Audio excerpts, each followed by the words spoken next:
Nos últimos dias, o jogo virtual Baleia Azul ganhou os noticiários do Brasil. Trata-se de um jogo que propõe 50 desafios, dentre os quais a automutilação, até culminar com o suicídio. O game, que atrai adolescentes, começou na Rússia, onde teria feito uma centena de vítimas e se espalhou pelo mundo rapidamente. No Brasil, há pelo menos 2 casos associados a ele. Mas não é só este jogo que está em questão. O mundo vem registrando um aumento no número de suicídios, especialmente entre jovens. Até que ponto a internet contribui para elevar este número de vítimas? O Estúdio 4 vai debater mais este tema e, para tanto, convidou o professor Adriano Teixeira, que é pós-doutor em educação, professor aqui da Universidade de Passo Fundo, o neuropsicólogo Anderson Cassol Dosa e o psiquiatra Rogério Riffel, que também é o presidente da Associação Psiquiátrica do Planalto Gaúcho e diretor lá do Hospital Bezerra de Menezes. Muito obrigada pela presença de todos vocês. Eu começo, para a gente iniciar o nosso debate, que eu acho que vai ser bem proveitoso, perguntando ao professor Adriano Teixeira, até que ponto, professor Adriano, a gente deve se preocupar com jogos como esse, que ganhou as redes, aí, ganhou o mundo, e com outros jogos que existem nas redes, porque não é só o Baleia Azul, existem inúmeros outros jogos que atraem principalmente crianças, jovens e adolescentes. São 2 elementos, eu acho que valeria a pena a gente discutir aqui, trazer para a discussão inicial, né? O primeiro é que esse jogo em específico, que não é o primeiro e nem vai ser o último, ele abre um espaço importante para que nós tenhamos que discutir de novo essa relação que existe entre o indivíduo, desde a mais tenra idade, e a tecnologia. Nem tanto entre o indivíduo e a tecnologia, porque na verdade é entre o indivíduo e os indivíduos, né?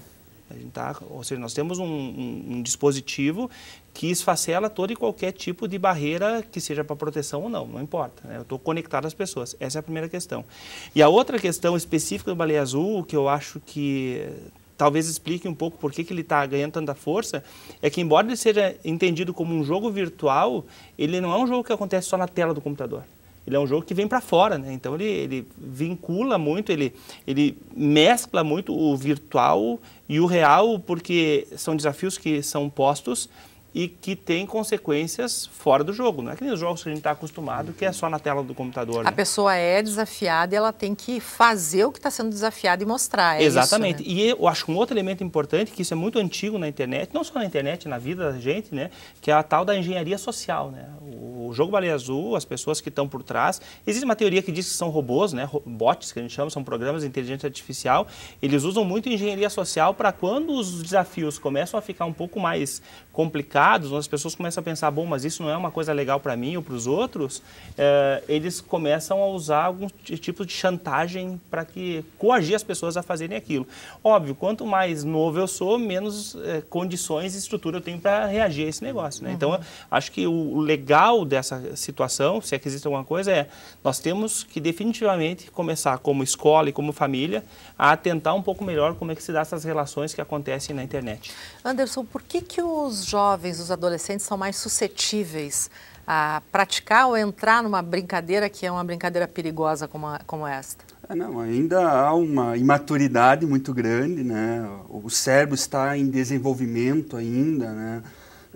Há uma saída da fase da infância, né, para a vida adulta, então há esse meio termo, aí, esse meio caminho aí para andar, né?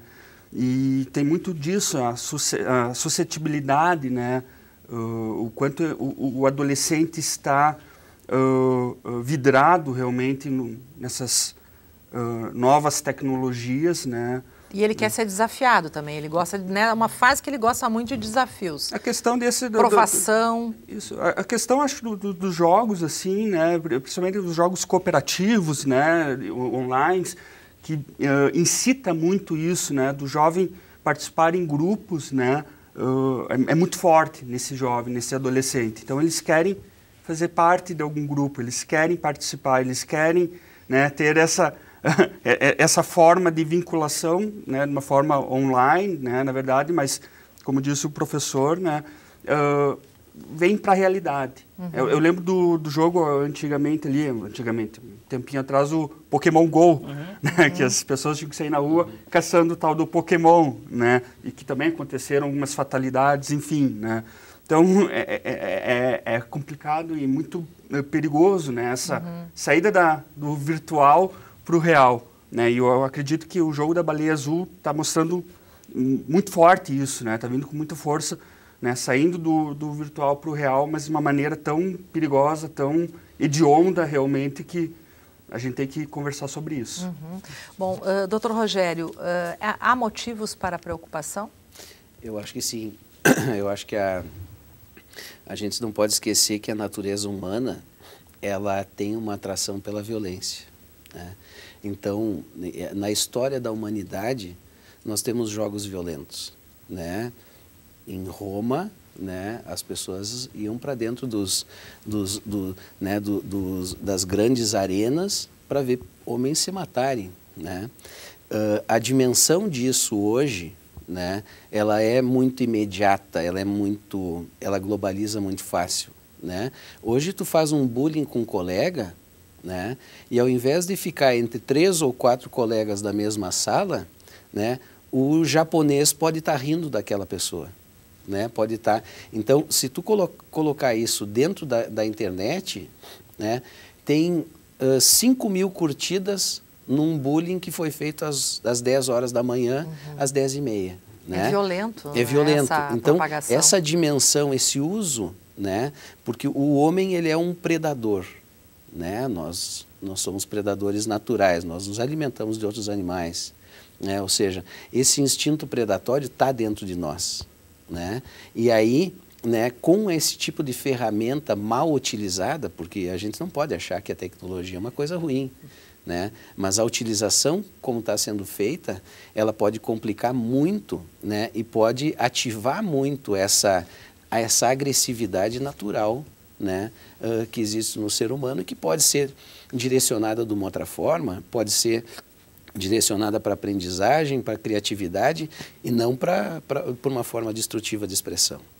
Que tipo de jogos ou que características esse jovem que é mais propenso a entrar numa brincadeira perigosa como esta tem? Quais são as características fundamentais desse jovem?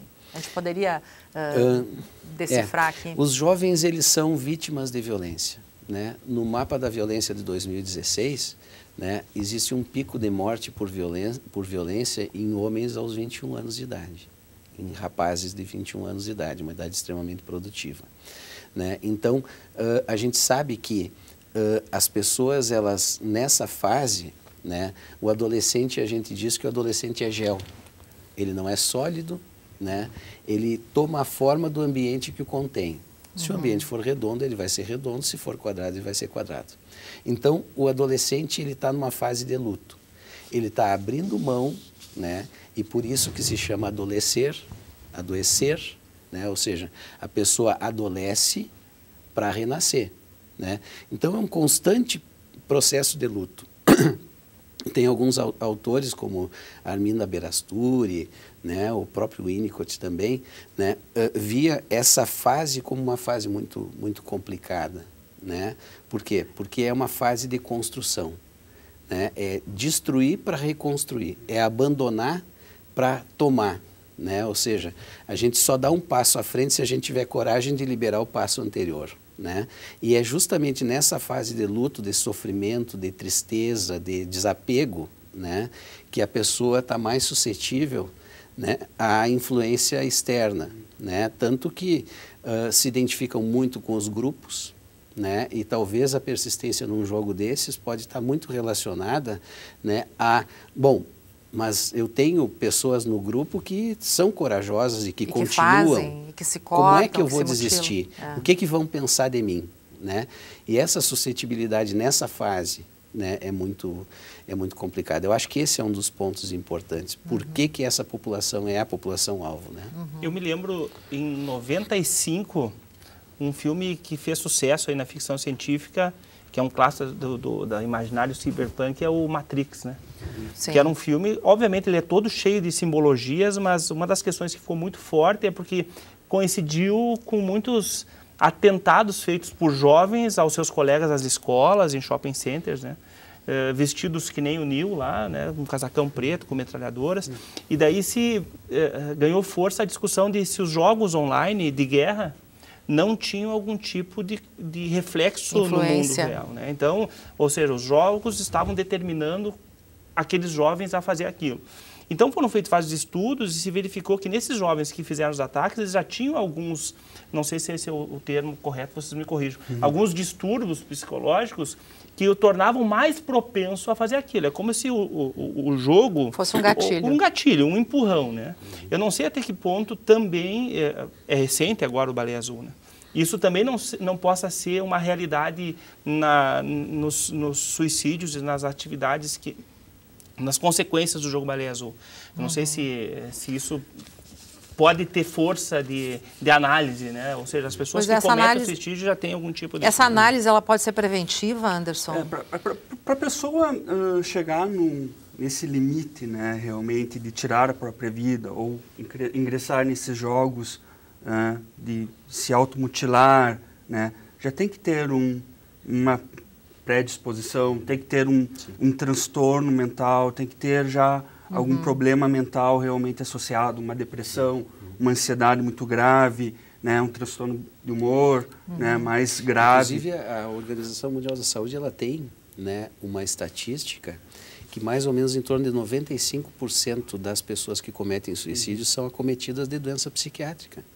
Né? São pessoas doentes mesmo, que é o que tu estava falando. Né? Tem que chegar no limite, né? Até em várias leituras, aí, em vários artigos, a gente vê menções sobre que a pessoa depressiva quer chamar atenção, né? É falta do que fazer, né? Isso. São tudo mitos, não adianta, não dá para a gente ficar pensando nisso, né? Tem a outra frase também, quer se matar, então que se mate, isso, não é? Tem gente incentivando isso. Incentivando e, na verdade, não está dando atenção para um problema que é bem mais inclusive, sério. Eu concordo em partes, é para chamar atenção, mas é para chamar atenção para aquele problema específico. Um sofrimento que pode levar ao suicídio. Né, que ela está passando ali por um limite máximo ali que não tá mais. Tanto é para chamar atenção que se der atenção não se mata. Né? Exatamente. Ou seja, será que não dar atenção à saída? Não, acho que tem que trabalhar. Se é uma atuação histérica, bom, nós temos que entender que a histeria é uma situação natural de alguns seres humanos. Né? Então, essa postura psicofóbica é muito complicada que a sociedade tem. Né? A sociedade ela acha que estar deprimido é um estado de escolha. Né? Ninguém escolhe gastar R$500 de medicamento por mês durante 5, 6, 10 anos da sua vida. Ninguém escolhe isso. Né? Quem é que escolhe perder família? Quem é que escolhe não ter uma vida sexual adequada com o seu companheiro? Quem é que escolhe não tirar prazer do aniversário de um filho? Quem escolhe isso? Né? Ou seja, não é um estado de espírito, né? É uma doença. Né? E os problemas psiquiátricos, eles são, né, as principais causas de afastamento do trabalho. A segunda causa mundial é a depressão. 5 causas de afastamento do trabalho no Brasil são psiquiátricas. Né? Ou seja, será que a sociedade está escolhendo ser assim? Eu lembro que eu li também de um especialista aí colocando, né, que como a gente vai no médico clínico tratar uma doença orgânica, né, ou um dedo quebrado, ou uma dor de cabeça, né, nós temos que ter um cuidado com a nossa saúde mental.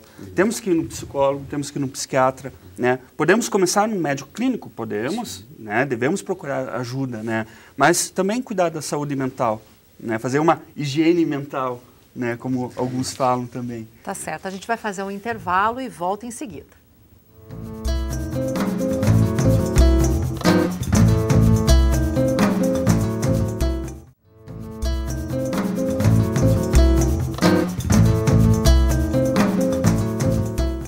Brincadeiras perigosas na internet que podem levar ao suicídio, à automutilação. Este é o tema do Estúdio 4 desta semana. Professor Adriano, no primeiro bloco a gente falou aqui em relacionamento líquido, não é? Os jovens são muito rápidos nos seus relacionamentos. A gente falou no Matrix, a gente falou no Pokémon. tudo isso está aí na internet. Cada vez mais coisas surgem e coisas desaparecem. A gente vai conviver com isso sempre? Essa é a nossa realidade? Eu vou usar o termo assim, a gente vive a era da velocidade e da abundância. Acho que esse é um elemento importante. As coisas têm que acontecer rápido, e se não acontecerem rápido, a gente vai ter prejuízos financeiros, pessoais, profissionais, não importa o que.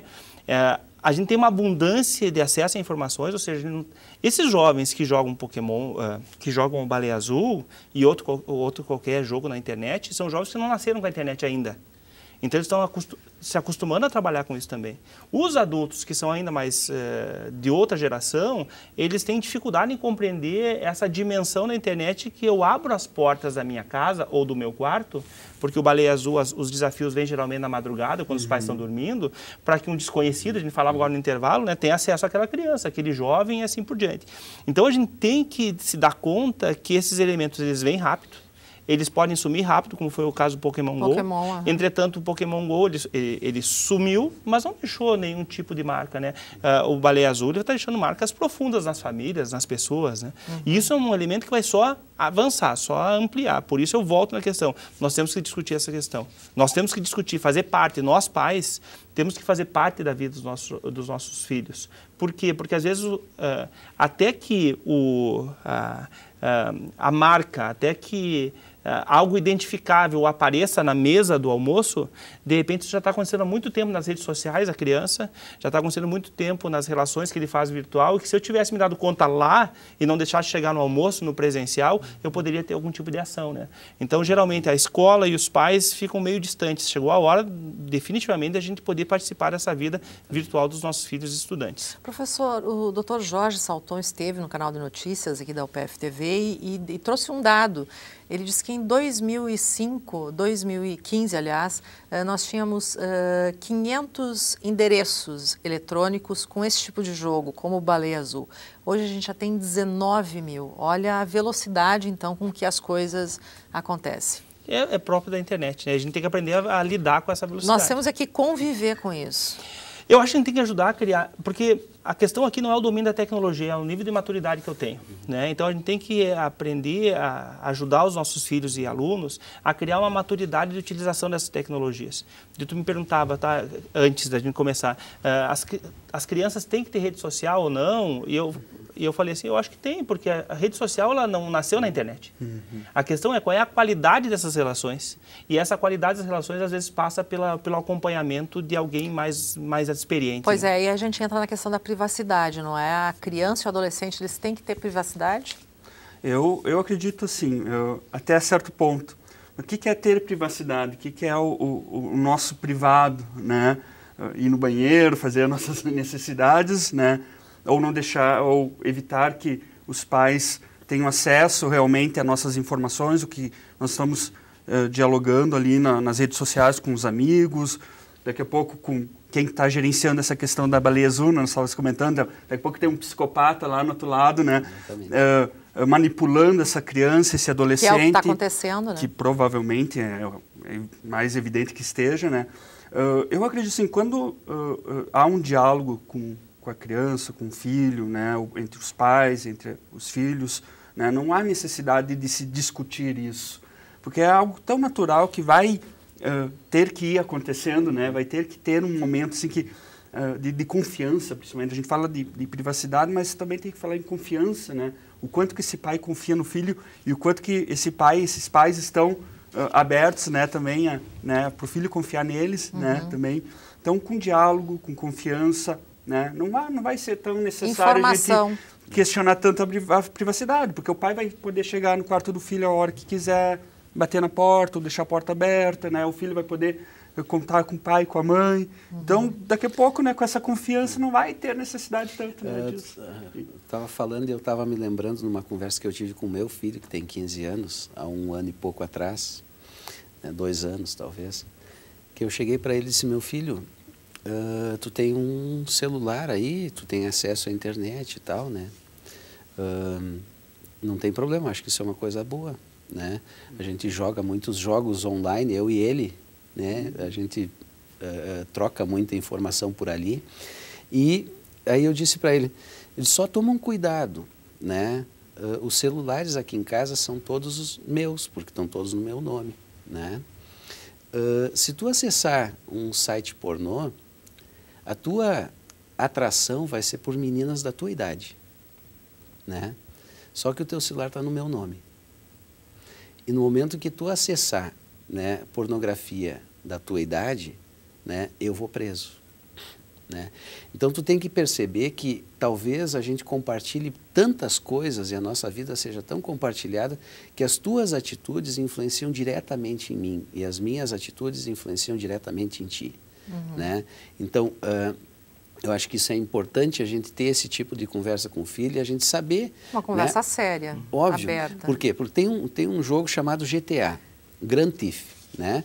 Que é o grande ladrão. Ele sai, ele assalta senhoras, ele rouba carros, e ele é o herói do jogo, né? Bom, quando meu filho ganhou uma vez para o vídeo esse jogo, eu disse, meu filho, tu não vai jogar isso aqui.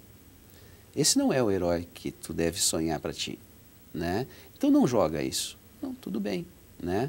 Então são coisas que eu acho que a gente precisa participar, né? Hoje de manhã, se tu acessar, por exemplo, um jogo simples de sinuca na internet, agora de manhã tu pode jogar com um japonês. Por quê? Porque agora é um horário que eles estão em repouso. Eles estão jogando. Então eu posso... né? Mas esse japonês, ele pode não ser uma pessoa boa. Ele pode ser né, um serial killer. Está aproveitando para conhecer exatamente, o seu como aquele que concorrente. administra a Baleia Azul. Eu fico pensando o seguinte, cada morte que existe de uma pessoa através do Baleia Azul, o que quem está do lado de lá no jogo sente? Prazer? São serial killers. Né? São assassinos seriais, são pessoas que estão matando seriadamente e tendo prazer com isso, né? Então, esse é um ponto que eu acho que os pais têm que conseguir perceber, né? Minha filha de 9 anos recebeu uma corrente esses dias falando em Jesus, não sei o que e tal. Se tu não compartilhar, vai acontecer uma coisa muito ruim na tua família. Ela entrou em desespero, ela passou 2 dias sem dormir. Né? E aí eu imediatamente pedi que a minha esposa entrasse em contato com as mães daquele grupinho de crianças e que fiscalizasse para suas filhas não ficarem passando correntes dentro do grupo, né? Mas isso é uma coisa que todos os pais têm que ficar atentos. Eu acho que essa é uma forma. Frear a tecnologia nós não temos condições. Eu acho que tem vários elementos legais, né? Mas o mais interessante para quem está nos escutando é o seguinte: para a gente agir como pai ou como professor frente a essas situações, eu não preciso sacar nada de tecnologia. É só manter o mesmo padrão que eu tinha de apoio ou de indicação ou de acompanhamento dos meus filhos para coisas fora da tecnologia que serve igual, né? Eu me lembro, quando eu era criança e comecei a sair, adolescente, a minha mãe falava, cuidado com quem tu vai conversar, nem todo mundo é o que diz que é, né? Cuidado com as tuas companhias, vale a mesma coisa, né? Porque a questão agora é ainda mais importante, né? Porque condições de acompanhar isso nós não temos, né? Aquela ideia da era da velocidade, né? Não existe mais a família em que o pai ou a mãe pare de trabalhar para acompanhar os filhos até que fiquem maiores de idade. Não existe mais isso. As pessoas trabalham em turnos diferentes, às vezes não se encontram em casa. Ou seja, nós temos que criar a cultura e a maturidade de utilização que passa pelo quê? Pela conversa, pelo diálogo. Não passa pelo domínio da tecnologia, mas só para a gente resgatar questões que são próprias da relação pai-filho, próprias da relação do mais maduro com aquele que está em processo de amadurecimento, né? Então, acho que é perfeita essa indicação aí, Passa por restrição de uso, professor? É que a restrição de uso é bater em ponta de faca, né? Porque eu vou restringir o uso na minha casa, mas eu vou na casa do meu colega, tem acesso à internet, tem computador, eu vou aqui na universidade, tem acesso à internet. Mas você acha que não tem que ter regras? Eu acho que, desculpa, eu acho que sim. Tem que ter regras. Mas só que a regra mais... Bom, adolescente, né? Adolescente é o seguinte, quando é proibido é o que eu quero fazer, não mudou isso. E a questão agora, fazer é muito mais fácil. Né? Então, acho que a questão da conscientização é um caminho um pouco mais longo, um pouco mais duro, mas é o mais efetivo. A história tem algumas coisas interessantes. Há uns anos atrás, ali na década de 90, se eu não me engano, tentaram povoar uma região, parece que foi na África, que estava com um pouco povoamento de elefantes. E eles largaram elefantes jovens ali. E os elefantes começaram a vandalizar. Eles começaram a invadir, a quebrar né, as árvores e tal. Eles perderam o norte. Perderam a noção. O que eles fizeram? Eles levaram casais adultos, elefantas adultas, né? E elas mediaram essa situação, né? Ou seja, isso é próprio. O Chagnon fez uma observação quando ele morou na Amazônia com tribos, eu acho que foi Yanomamis, né? Munducurus. Eles tinham uma prevalência de mais ou menos 45% das pessoas aos 25 anos tinham cometido assassinatos, tinham matado alguém. E, por incrível que pareça, as meninas tinham atração por essas pessoas que já tinham matado alguém, né? Que é uma coisa interessante dessa violência que a gente vive, né?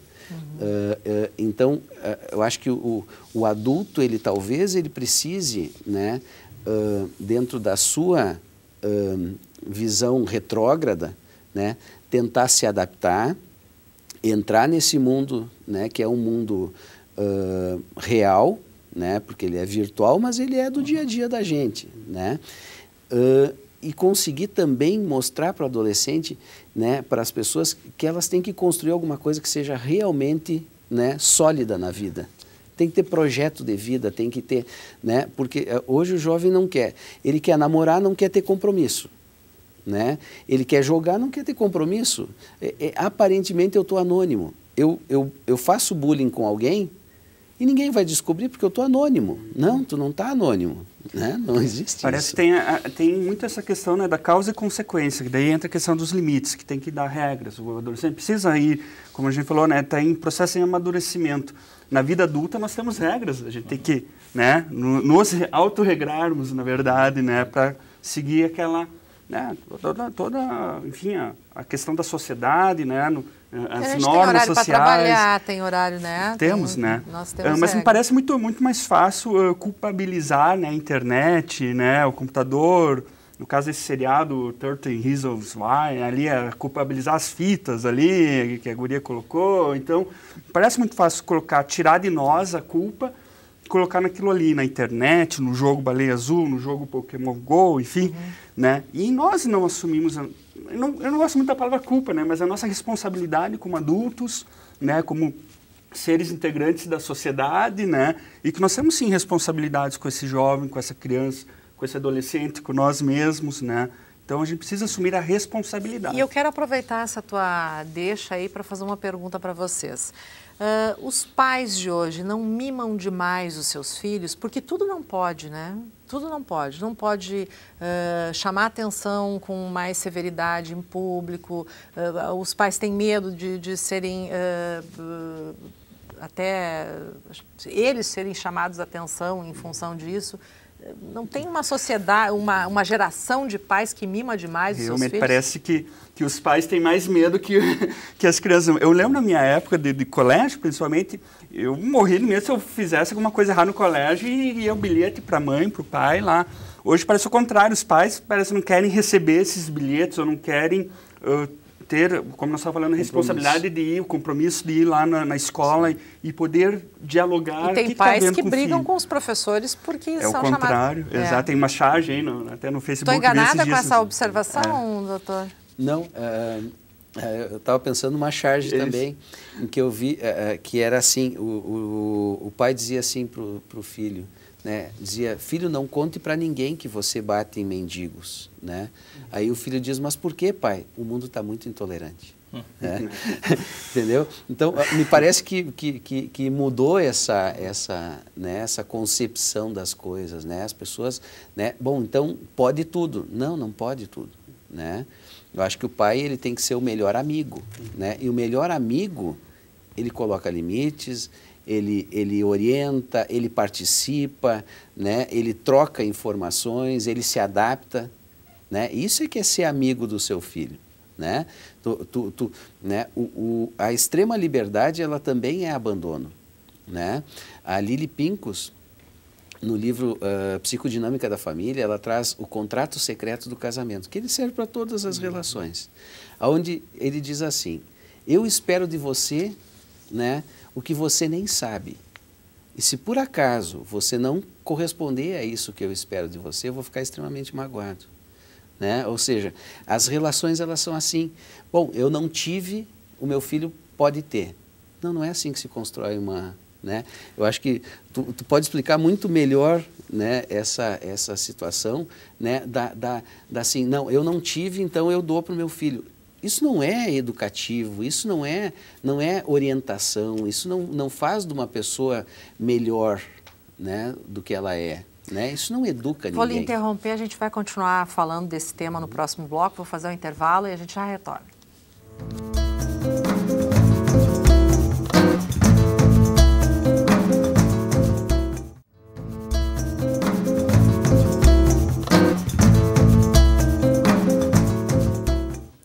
O Estúdio 4 recebe esta semana o professor Adriano Teixeira, que é pós-doutor em educação, professor aqui da UPF, o neuropsicólogo Anderson Cassaldosa e o psiquiatra Rogério Riffel, que é também diretor do Hospital Bezerra de Menezes e o presidente da Associação Psiquiátrica do Planalto Gaúcho.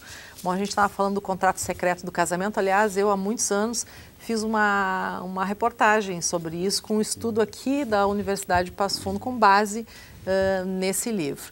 E dos pais, não é, que não sabem a medida de aquela coisa, eu não tive, quero dar tudo para o meu filho, acaba mimando o filho e aí esse cidadão ele não vai ser um bom, né, não tem um bom desempenho na sociedade. Passo a questão agora para o professor Adriano. Quem ama, educa, professor? A gente tem que entrar na discussão do educa para quem, né? Uma das questões muito antigas, meu pai falava sempre isso, a gente tem que formar os filhos para o mundo e não para a gente, né? Porque é o mundo que vai me fazer enfrentar problemas, o mundo que vai me fazer ter capacidade maior ou não de trabalhar com um não, o mundo vai me fazer achar alternativas, o mundo vai me fazer ver a importância da empatia, né? Só que isso não se dá de uma hora para outra. Me parece que em casa a gente tem que começar a trabalhar essas questões. O que eu vejo é, num mundo em que a gente trabalha muito, nós pais trabalhamos muito, né? E daí a gente entra na corrida dos ratos, né? Quanto mais a gente trabalha, mais a gente gasta, mais a gente precisa, mais trabalha. E acaba, às vezes, tentando sem querer, inconscientemente, compensar aquela ausência que é por causa do trabalho, que é por causa de compromissos com os nossos filhos, com uma permissividade, né? Com uma liberdade, com presentes, assim por diante. E isso não é o que as crianças precisam. Né? Elas precisam de limites, porque o mundo tem limites. Elas precisam se colocar no lugar do outro, porque elas vão cada vez mais se relacionar com o outro. Né? Ela tem que ter capacidade de trabalhar num ambiente totalmente diferente do ambiente familiar, onde as pessoas se conhecem.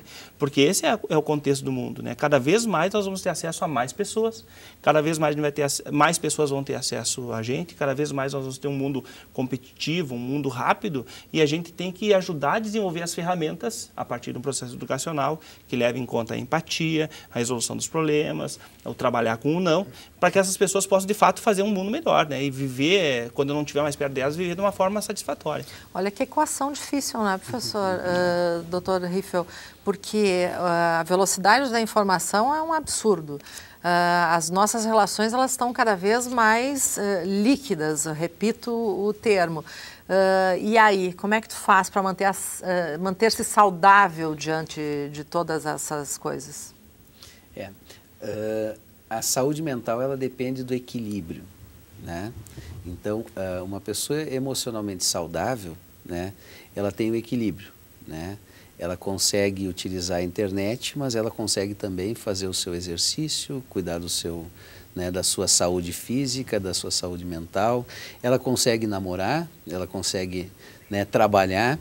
Nós nascemos com basicamente 4 impulsos, né, que é o sexo, o trabalho, né, a alimentação e o sono. São 4 apetites básicos que a gente chama, né? Ou seja, ninguém precisa aprender a fazer isso. Isso já vem na nossa carga, né? A criança, quando brinca, trabalha, né? Uma criança que não brinca está doente, né? Quando a gente trabalha, a gente dorme, porque a gente cansa, né? Uma pessoa que não dorme ou que dorme demais está doente, né? Então, eu acho que a gente tem que aprender com a natureza muitas coisas, né? Nós somos mamíferos, né? Todo mamífero tem ansiedade, Todo mamífero, quando percebe uma sensação positiva ou negativa, ele vai ter uma ansiedade de rebote antecipando o sofrimento ou o prazer, né? O mundo de hoje, ele quer um prazer imediato. E aí a ansiedade, ela está presente em todas as... O mundo não constrói o seu prazer, né? Então, assim, o patrimônio, como diz a Goldberg, né? O patrimônio, o corpo virou patrimônio, né? O patrimônio. O corpo passou a ser mais importante do que a roupa que ele veste, né? E aí, nesse sentido, né? Existe uma valorização de determinadas coisas que fogem da natureza humana, né? Que eu acho que isso está dentro de nós e vai continuar estando. A tecnologia é galopante e nós vamos continuar sendo seres humanos, mamíferos, né? Carnívoros, né? Ou seja, nós vamos continuar tendo os impulsos que desde o início da era da humanidade, né? Nós temos, né? E é justamente, eu acho, que a gente poder trabalhar esse equilíbrio para que as pessoas consigam ter prazer conversando, ter prazer dançando, ter prazer estudando, ter prazer, né, fazendo sexo, né? Ou seja, né, existe uma necessidade das pessoas não se descaracterizarem como seres humanos. Né? Eu acho que esse é o ponto, né? Eu começo a adoecer quando eu perco a minha característica humana, quando eu começo a me encher de coisas artificiais para manter uma beleza, né, que a beleza natural seria o envelhecimento natural, né? Ou seja, o belo é o envelhecimento, né? Se tornar idoso, se tornar velho, né, é belo. Por quê? Porque a beleza está na harmonia, ela não está na forçação de barra de uma pessoa com 60 anos querer parecer com 25, né? Vai ficar caricato, né? E isso adoece mentalmente. Eu acho que nós temos que pensar na questão da frustração, a tolerância à frustração. Eu percebo muito nas crianças hoje em dia, nos adolescentes e eu acho que nos pais também, né, que não se permite mais que aquela criança, aquele jovem se frustre. Eu acho que antigamente nós tínhamos mais isso, né? Nós estávamos comentando, né, de ter que dar para o filho o que eu não tinha, né? Não necessariamente, porque ele precisa se frustrar também, né? O dizer não, né, na hora certa, no momento certo, por que não? E justificar esse não. Isso faz parte, né, do crescimento de qualquer pessoa. Aí nós vamos conseguir, daqui a pouco, né, construir um ser humano mais saudável, né, em busca desse equilíbrio aí, né, que o Dr. Riffo estava colocando. Né? E outra coisa, essa questão da internet, da modernização, eu acho que isso realmente distancia nós como seres humanos, né? Nesses casos, principalmente do jogo da baleia azul, né? Parece que vai se afastando do que é real, do que é virtual realmente, né? Nesse sentido do afastamento das relações, né? Mas Anderson, que deixa marcas, né? Você fez um artigo na semana passada fazendo um alerta para os pais, não é? Eu gostaria agora, o programa está encerrando, que tipo de alerta você, como profissional da área de psicologia, faz para os pais? Em que os pais devem estar atentos em relação principalmente a esse jogo? Com certeza. Não, eu acredito, sim, nós estamos falando também da questão do suicídio aí, da depressão, da ansiedade, desses transtornos tão graves, tão importantes. Eu acredito que os pais têm que ficar atentos, né, mudanças muito súbitas, né, no comportamento dos filhos, né, uma irritabilidade muito grande, né, a perda de sono, né, o excesso de sono, né, alterações na alimentação. Né. A gente sabe que crianças menores têm algumas manias daqui a pouco, mas vai crescendo, né, os pais vão dando os limites. E essas alterações, elas são sempre radicais, assim, de uma hora para outra. Exato, e é permanente, né, algo que a gente tem que prestar atenção, né, na manutenção desses comportamentos, né, no quanto que vai durar isso, né, um tempo mais longo tende a ser mais prejudicial, obviamente, né, e tem que ficar atento. E aí, nesse caso de encontrar uma mudança de comportamento, procura ajuda, conversa, o que faz? Vamos conversar, vamos procurar ajuda, procurar o psiquiatra, procurar um médico, procurar o psicólogo, né? Eu acredito que nós, profissionais da saúde, os professores, principalmente na escola, né, os diretores... 60% das pessoas que cometem suicídio, né, nos últimos 6 meses procuraram um profissional da saúde. Pois é, quais são os números hoje? Não foram reconhecidos, né? Doutor Rogério, quais são os números hoje do suicídio? Que continua um tema tabu, mas que agora a gente está abrindo um pouco mais. Se tem algumas coisas, algumas informações, assim, mais ou menos a cada 3 segundos uma pessoa tenta suicídio no mundo. Isso é muito, né? Muito. A gente fala 3 palavras, uma pessoa tentou se matar, né? Então, isso é gravíssimo, né? E mais ou menos a cada 40, 45 segundos uma pessoa comete suicídio, né?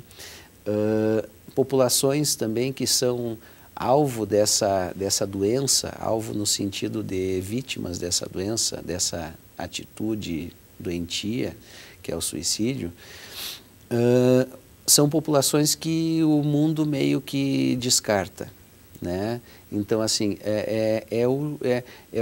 o idoso homem que ficou viúvo, que está doente crônico, esse comete mais suicídio, por exemplo, né? Então, existe, né, algumas situações assim, né, que aumentam muito a probabilidade. As mulheres tentam mais suicídio, os homens conseguem mais suicídio. Né? Eu acho que tem um grande questionamento em cima disso. Como é que nós estamos criando os nossos filhos? Né?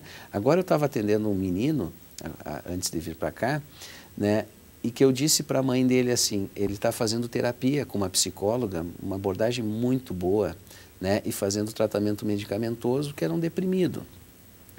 E aí eu disse, mãe, eu garanto que tu está sendo criticada por várias pessoas ao teu redor. O psiquiatra deu remédio, nunca mais vai tirar, psiquiatra né, dopa todo mundo, o teu filho vai virar uma múmia, essas coisas assim. Isso não é verdade, pelo contrário. Nós estamos tratando uma criança para ser um adulto feliz. Porque ele vai ter coragem, se ele tem coragem de falar da vida dele para alguém, uma psicóloga, um estranho, ele vai conseguir levantar na aula e dizer assim, eu não entendi. E isso é um passo enorme na vida dele. Porque na hora de um emprego ele vai dizer, eu sinto isso, eu penso assim, eu sou assim, e ele vai ser escolhido pelas qualidades dele e pela forma como ele vai se postar. E aí ele tem uma chance de ser mais feliz na vida. Né? E quais são as suas recomendações aqui para os pais, não é? Que ou têm problema com seus filhos em função de participarem de jogos perigosos, como a gente se referiu, ou propensa a uma depressão ou suicídio? Eu sugiro para os pais que eles tenham mais coragem, né? Coragem de ousar, mais ousadia, né? Que eles larguem um pouco essa métrica, né, de achar que tem que comparar um filho com o outro, ou o meu filho com o filho do outro, porque aquela família é melhor que a minha, porque eles dão certo, a minha não dá certo justamente porque tu pensa assim. Né? Então, eu acho que né, o que eu orientaria assim, é que os pais eles têm que se reciclar. Eles têm que entrar nesse mundo, eles têm que procurar saber sobre isso aí, né? Eu não posso dizer para um filho, não usa droga porque é pecado. Não, esse não é argumento para essa juventude. Tem que dar essa informação, juventude não né? entende assim as coisas, né? Ou seja, que argumento eu vou usar para dizer para o meu filho, filho, olha, eu acho que não seria bom que tu fosse por esse caminho, né? Que argumento eu vou usar? Eu vou usar o argumento do conhecimento. Eu vou ouvir o meu filho. Eu vou escutar o que ele tem para me dizer. Eu vou convidar ele para jogar no celular, dizer, filho, vamos jogar uma partida? E naquela partida eu estou conversando com ele, e aí, como é que está a vida lá na escola? Como é que está não sei o quê? Bah, olha aqui, entrou um cara aqui, ó, eu não sei quem é esse cara, eu acho que eu não vou adicionar esse cara aqui. Ou seja, eu estou interagindo, trocando ideias, né? E eu acho que esse é o caminho. Professor Adriano, rapidinho, para a escola, qual é o papel da escola nesse processo todo? É ajudar a criação da cultura, né? Às vezes o professor nota algumas coisas muito mais rápido que os pais, né? Porque as coisas acontecem na escola. Então, sem dúvida alguma, não é o que a gente tem feito na escola até hoje, que é negar a tecnologia. Tem um laboratório de informática, nós dizer que eu aceito a tecnologia. Então, acho que os professores têm que estar atentos. Só que eu vou me permitir, Zomar, trazer 2 ideias, que não tem tanto a ver com a escola, mas tem a ver com a nossa discussão. Uma, o mundo e a sociedade começa a dar indícios de que está começando a se adaptar a esse mundo de velocidade que a tecnologia impõe. Bares que não têm Wi-Fi, Slow food, ou seja, não é aquela peça e já como, não, tem um tempo para fazer as coisas. Os grandes empresários de empresas de alta tecnologia começam a instituir um dia da semana para eles sem telas. Eles estão absolutamente desconectados de qualquer coisa e começam a se relacionar. Ou seja, a sociedade já começa a dar um pouco mais de cuidado para isso e se adaptar, porque é tudo muito novo. A outra questão para os pais e professores, negar a tecnologia, proibir, não vai, primeiro, proteger seus filhos. E segundo, você está cortando uma ponte muito importante para esse filho que daqui 5, 6 anos vai estar morando fora, trabalhando fora, e que a tecnologia vai ser o espaço imediato de comunicação. Então, acho que esse é um elemento importante. Acho que duas coisas ficaram bem claras. Diálogo e atenção, né? São fundamentais nesse processo todo. Obrigado pela presença de todos vocês. Obrigado. O Estúdio 4 está ficando por aqui. Nós retornamos na próxima semana. Obrigado por sua companhia e até lá.